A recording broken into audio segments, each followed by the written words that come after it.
Bienvenue à Anglette, dans le sud-ouest de la France. Le camping Bella Basque accueille la 5e étape de la saison, le Bikingman Origin Euskadi. Procédure obligatoire avant le départ, la remise du tracker GPS, contrôle du matériel, pesée du vélo et briefing d'avant-course pour les 67 participants qui ont relevé le défi. Comme à chaque épreuve, le parcours fait 1000 km qu'il faut terminer en 5 jours, soit 120 heures maximum. Cette fois-ci, 23 000 mètres de dénivelé positif sont au programme. C'est la course qui compte le plus d'ascension de la saison. Avec 2 checkpoints, le premier au chalet d'Irati, après 240 km, et le deuxième à Campan, au bout de 621 km, juste avant l'ascension mythique du Tourmalet. Alors, le lundi, quelques instants avant le départ, les sensations de chacun sont bien contrastées. Accident de moto le 30 août 2020, percuté par une voiture, fauché, j'ai laissé ma jambe droite.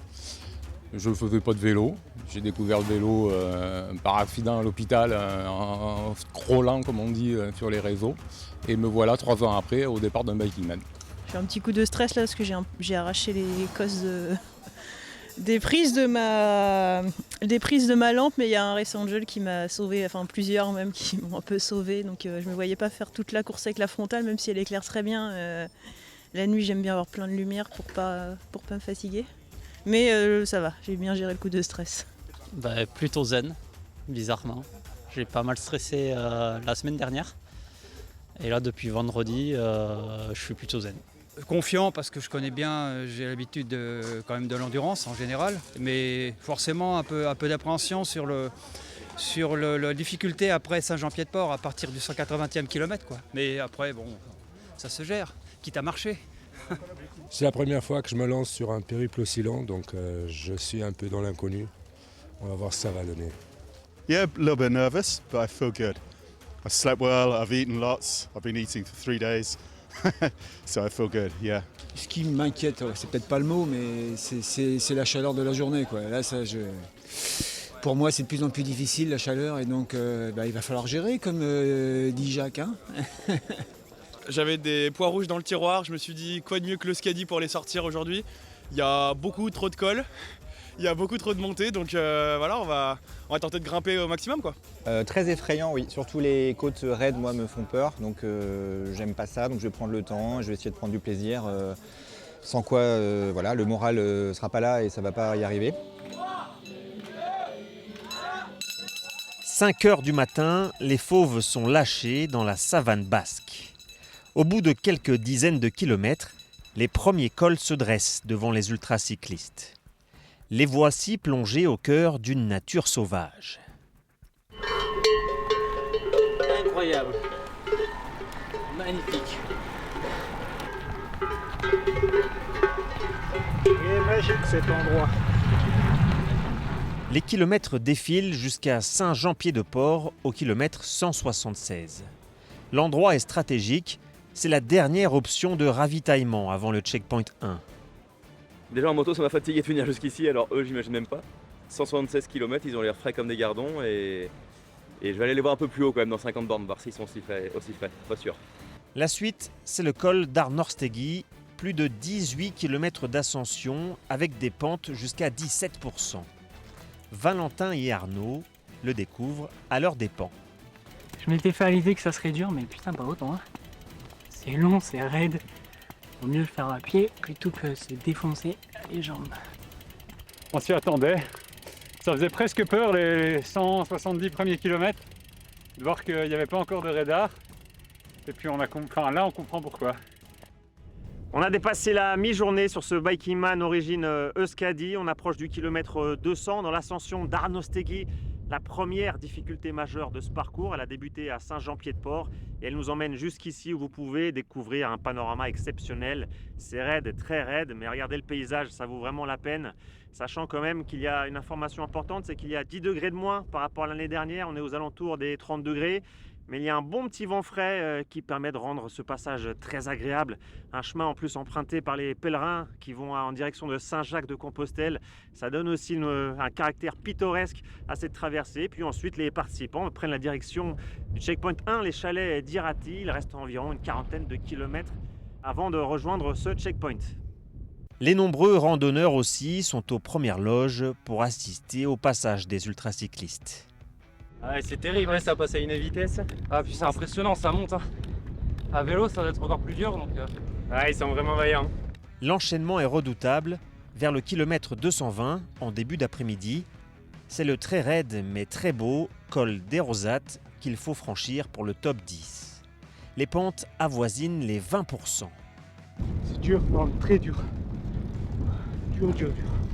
Un des plus durs, je pense. C'est vraiment du gros pourcentage. Dès que ça dépasse 13-14, je suis vraiment dans le dur. Pardon. D'autres profitent de l'ombre salvatrice pour une petite réunion improvisée. On se dit que le CPR va faire du bien. Mec, 30 bornes, ça va être long. 30 bornes à 31 degrés. Déjà mentalement, je me suis déjà arrêté un petit coup en bas, j'étais limite de me réarrêter. Et là, quand tu les vois, tu te dis, ouais, c'est bon, ouais. Je fais comme eux. Oh, c'est trop dur. Ben, j'ai envie de dire Rosaté, après 200 bornes, ça pique. Mais ça va là, je gère. Parce qu'il en reste encore quelques-uns à faire. Bah, il faut sourire, hein. On est là, regarde. C'est le plus beau pays du monde ici. C'est le Pays Basque. Mais t'es plus fort que moi, c'est incroyable, il court à côté quoi. À l'avant, un duo se détache. Sébastien Pailly devant Lauriane Placet. C'est Sébastien qui arrive en premier au checkpoint 1, 240 km parcourus en 11 h et 17 minutes. Pour l'instant, moi je me cale sur mon tempo, donc après, les gestions des autres, donc ça on fera les comptes sur le dernier tir de course, on va dire. Pour l'instant, je me cale sur mon rythme, je verrai ce qui se passe. On va repartir et puis j'aimerais bien dormir à Argelès, mais ça va me faire une bonne petite partie de nuit. Donc ça on verra en fonction de ce que le sommeil décide. 25 minutes plus tard, Lauriane Placet arrive à son tour. Il est 16 h 42. Comme je suis partie un peu derrière, j'ai pas trop suivi le rythme. Je me retrouve assez souvent toute seule, donc c'est assez pratique pour pas trop se faire embarquer quoi. Puis après je fais pas après j'ai vraiment pris mon rythme et j'ai pas fait attention à devant quoi. Oui, c'est toujours aussi dur, même si tu le connais. Ce que je disais, je reconnais toutes les portions du parcours. Mais à chaque fin, tu te souviens que c'était dur quand c'est dur, mais je me souvenais plus que c'était si dur. En cette fin d'après-midi, au chalet d'Irati, les arrivées s'enchaînent. Dur. C'était basque. Pourcentage à 2 chiffres. Je pensais pas être aussi bien là, d'entrée de jeu. Ils ont roulé vite hein, quand même, parce que moi j'ai artillé quand même un peu. Je me demande si je vais pas m'allonger un peu quand même. Faire une petite sieste. Et puis après repartir. C'est de gratter un peu des kilomètres jusqu'à minuit. Ouais. Et après je me pose et je dors 4 heures. Je fais ça et demain matin, paf. Mais pour Sébastien Chaban, la suite de sa course est incertaine. Il arrive au checkpoint 1 blessé, victime d'une chute une dizaine de kilomètres auparavant. Il a une flaque d'eau, elle était pour moi quoi. Voilà. Je suis tombé dans les orties, donc je suis plus. Et puis bon, je suis tout éraflé quoi. Voilà. On va voir ce que ça donne. C'est tout égratigné tout le long là, et puis la cuisse. Puis c'est l'adducteur qui a reçu quoi. Putain, je serais pas piège. Putain. Malgré une pause et un repas, la douleur aux adducteurs est trop vive. Sébastien met malheureusement un terme à son aventure pour la 2e année d'affilée. Retour en arrière, quasiment au même moment, la deuxième partie du peloton se situe aux alentours de Saint-Jean-Pied-de-Port au kilomètre 176. Ici, le plaisir est le maître mot, bien avant le chrono. Ah, ça vaut le coup d'en chier quand même. Mais bon, regarde ça. T'en penses quoi? On est bien là? Début de soirée CP1, on fera un petit break là-bas et puis d'attaque pour la nuit.